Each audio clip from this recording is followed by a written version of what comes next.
이 사건의 피고인은 청구인에게 아이들을 크루즈 여행에 데려가고 싶다고 말합니다. 이 사건은 동의가 아니었습니다. 그리고 이것은 기본적으로 피고인이 청구인의 부모 역할을 방해하려는 시도와 관련이 있습니다.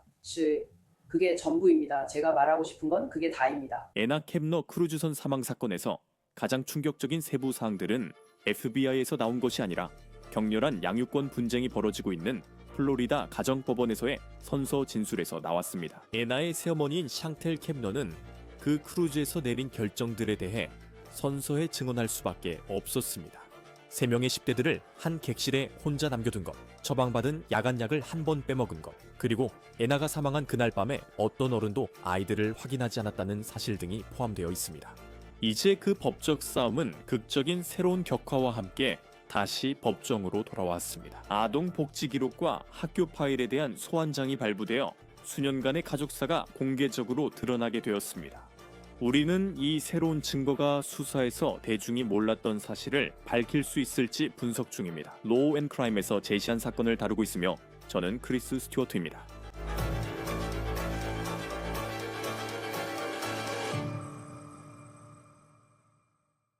애나 켐너의 크루즈 여행 중 사망은 가족을 산산조각 냈습니다.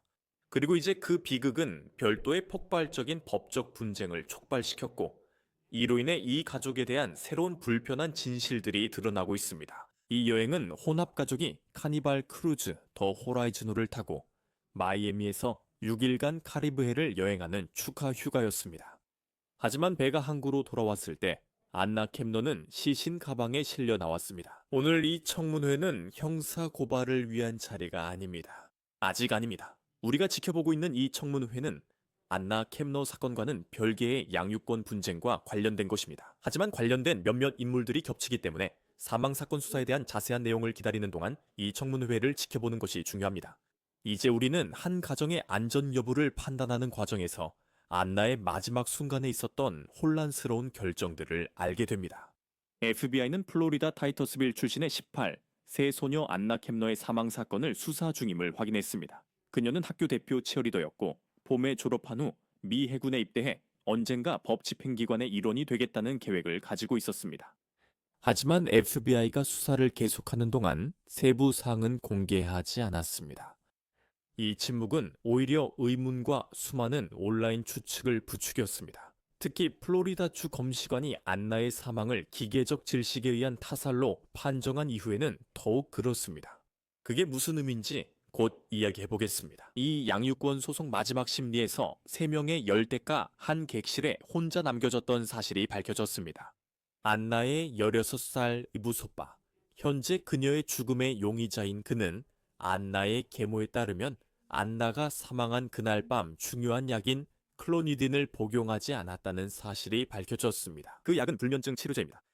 또한 안나가 사망한 그날 밤 그 선실에 머물던 3사람을 어떤 어른도 확인하지 않았다는 사실도 알게 되었습니다. 우리가 아는 것은 안나가 사망할 당시 선실에 있던 사람이 안나와 16세 이복 오빠뿐이라는 점입니다. 그 선실에 머물던 또 다른 사람은 안나의 친오빠였습니다. 하지만 그는 문 밖에서 소란, 어쩌면 언쟁이 들렸다고만 전했다고 합니다. 또한 용의자 변호사도 법정에서 형사 고발이 적극 검토 중임을 인정했습니다. 변호사는 이렇게 말했습니다. 현재로서는 저희도 확실하지 않습니다.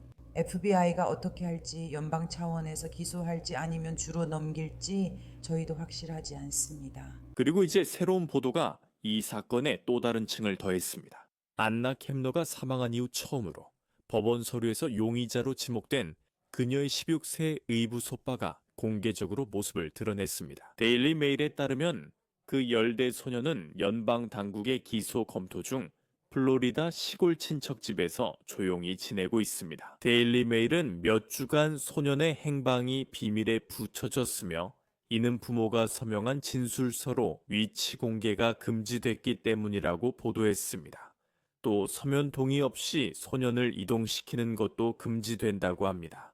이달 초 데일리 메일 기자들은 열대 소년 이 친척집 근처 도로에서 장작을 팔기 위해 은둔을 잠시 깨고 야구 모자를 깊게 둘러쓴 채 모습을 드러낸 것을 포착했습니다. 그 소년은 오프로드 버기에서 장작을 내리고 이례적으로 추운 날씨 속에서 5묶음씩 장작을 팔고 있었습니다. 기자들이 다가가 안나 캡너의 죽음에 대해 묻자 그 열대의 소녀는 얼어붙은 듯이 말하고 싶지 않습니다. 라고만 말한 뒤 명함을 받아들고 흘길로 빠르게 떠났다고 전해졌습니다. 데일리 메일에 따르면 약 30분 후에 경찰 순찰차 2대가 외딴 부지를 감시하기 위해 도착했지만 체포는 이루어지지 않았습니다. 안나 가족의 한 소식통은 가족들이 분노하며 기소가 왜 안 됐는지 의문을 제기했고 용의자가 자유롭게 다닌다며 좌절감을 나타냈다고 전했습니다. 데일리 메일은 또한 양쪽 부모가 진행 중인 양육권 분쟁과 관련된 법원 문서에서 아들을 용의자로 지칭했다고 보도했습니다. 한 서류에서는 안나의 죽음을 의심되는 살인이라고 표현했습니다. 해당 매체는 안나가 11월 6일 저녁 식사 후 공동 별장에 돌아와 몸이 좋지 않다고 했으며 이후 방에서 나오지 않았다고 추가 보도했습니다. 데일리 메일이 인용한 익명의 소식통에 따르면 그녀의 시신은 다음날 선실 승무원에 의해 발견됐으며 담요에 쌓여 있었고 구명조끼로 덮여 침대 밑에 숨겨져 있었습니다. 이 세부 사항들은 FBI가 공식 확인하지 않았습니다. 오늘 심리는 새 전략으로 재개됐습니다.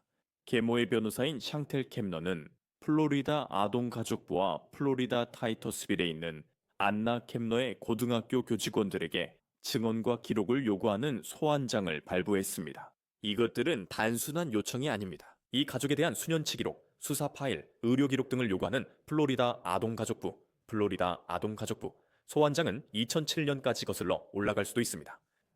안나의 학교는 집에 있는 아이들의 출석부와 행동 보고서를 제출하라는 명령을 받았습니다. 판사는 이미 계모가 이 기록들을 비공개로 하자는 요청을 기각했습니다. 즉, 제출되는 모든 자료가 공개 법정에서 모두 공개된다는 뜻입니다. 그렇다면 아동복지기관은 무엇을 알고 있을까요? 안나의 선생님들은 무엇을 봤을까요? 이것은 안나가 살았던 환경에 대한 더 넓은 그림을 그리는 것입니다. 지난 신문에서의 증언은 솔직히 불안정한 가정의 모습을 보여주었습니다. 안나의 이복 오빠이자 이번 사건의 용의자가 아닌 18세의 앤드류 허드슨은 자신이 한 번은 엄마인 샹텔 캡너와 안나의 친아버진 크리스토퍼 캡너에게 목조르기와 제압을 당한 적이 있다고 증언했습니다. 이제 이 법적 조치는 그 세계의 커튼을 한층 더 걷어내고 있습니다. 안나의 가족이 남겨진 아이들을 두고 다투고 있기 때문입니다. 이 모든 일은 현재 공개 법정에서 진행 중입니다. 판사가 안나의 새엄마의 비공개 요청을 기각했기 때문입니다. 다시 한번 말씀드리지만 양육권 심리는 안나의 사망에 대한 수사와는 별개라는 점을 분명히 하고 싶습니다. 이제 우리는 이 심리의 새로운 단계가 무엇을 의미하는지, 그리고 수많은 의문점과 거의 없는 답변만 남은 이 사건에 대해 무엇을 밝혀낼 수 있을지 자세히 알아보겠습니다.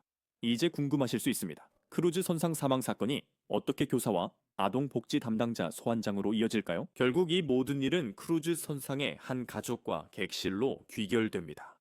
18세 안나 캡너가 11월 초 선실에서 숨진 채 발견되자 FBI는 한 명에 집중했습니다. 적어도 우리가 이번 양육권 심리를 통해 알게 된 바에 따르면 그 용의자는 안나의 16세 의붓 남동생입니다.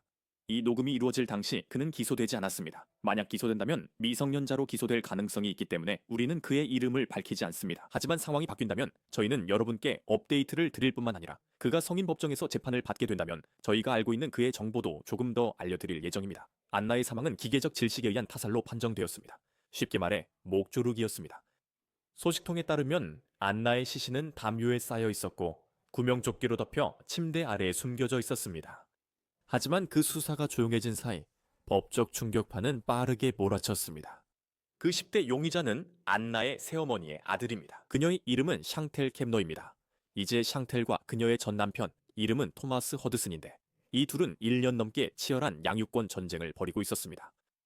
허드슨은 그들의 아들이 참고로 살인사건 용의자인데 어린 딸과 함께 집에서 살고 있었다는 사실을 알게 되자마자 곧바로 법원에 가서 긴급 양육권을 요구했습니다. 살아있는 아이들의 안전을 둘러싼 그 양육권 싸움은 안에게 무슨 일이 있었는지, 그리고 그녀가 살았던 세상에 대한 대중의 창이 되었습니다. 그리고 그 창을 통해 보이는 모습은 매우 복잡합니다. 한편으로는 안나의 조부모님이 그 크루즈에 함께 있었고 그들은 안나와 현재 용의자로 알려진 그녀의 이복 오빠를 한 몸처럼 가까운 사이라고 묘사했습니다. 그들은 이 혼합 가족에서 함께하게 되었지만 진짜 남매 같은 관계를 가지고 있었다고 했습니다. 그것은 그들이 ABC 뉴스와의 인터뷰에서 밝힌 내용입니다. 하지만 안나 켐너를 안다고 말하는 사람들과 이제는 용의자가 된 그녀의 이복 오빠를 안다고 말하는 사람들이 있습니다. 안나의 전 남자친구 중 한 명의 아버지는 인사이드 에디션 인터뷰에서 그 이복 오빠가 안내에 집착했고 안나가 두려워했다고 밝혔습니다. 실제로 그는 한 번은 자신의 아들이 페이스타임 통화 중에 안나가 잠든 사이 이복 오빠가 안나 위에 올라타는 것을 목격했다고 주장합니다. 그래서 챈텔 켐너, 즉 계모와 그녀의 전 남편이 양육 결정에 대해 다툴 때마다, 그리고 이 사건이 공개될 때마다 이 양육권 심리는 이것이 우리에게 크루즈에서 실제로 무슨 일이 있었는지 더 잘 이해하는 데 도움이 됩니다. 그래서 소환장이 제출되면서 오늘 심리가 시작될 무대가 마련되었고, 토마스 허드슨의 변호사가 긴 모두 진술로 심리를 시작했습니다. 저 사람이 샹텔 켐너의 전 남편입니다. 기억하세요. 이번 긴급 신청의 핵심은 양육 계획을 집행하는 것입니다. 그는 샹텔이 1년 넘게 아이들을 자신에게서 체계적으로 떼어놓았다고 주장합니다.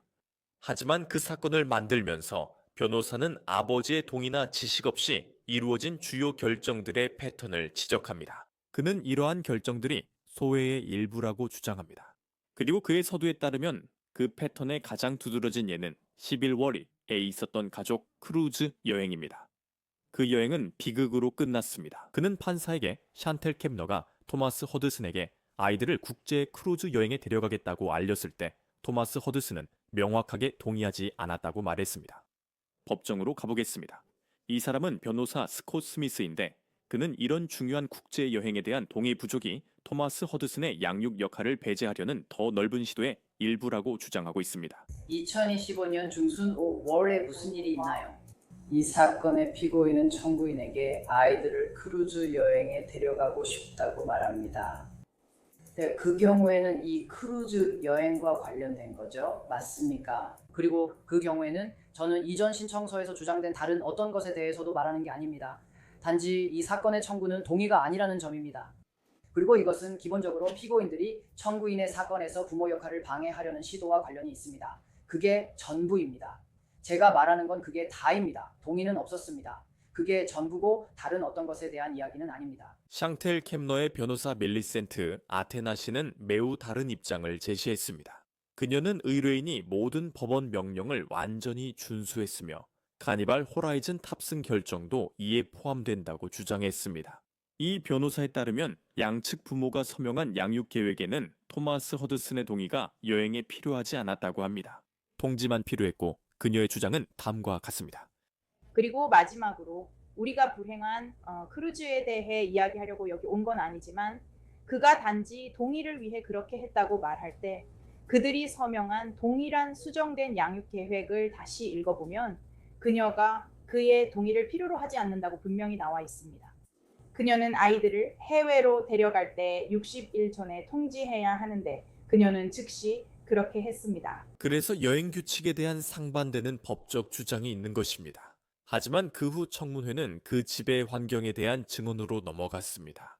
안나의 이복 오빠 앤드류 허드슨은 18살입니다. 우리는 안나 살인 혐의 용의자가 아니라 이 18세 청년 이 증언대에 선 것에 대해 이야기합니다. 그의 증언은 크루즈 여행을 직접 언급하진 않았지만 가족 내 갈등이 얼마나 심각했는지 분명히 드러냈습니다. 그는 2024년사 월 크루즈급 여행 7개월 전 어머니 샹텔 켐너와 남자친구 크리스토퍼 켐너가 예고 없이 고등학교에 와서 그의 의사와 무관하게 타이터스빌로 데려가려 했던 사건을 설명했습니다. 신문 중 그는 차 안에서 있었던 일을 자세히 말했습니다. 그날 무슨 일이 있었나요? 저는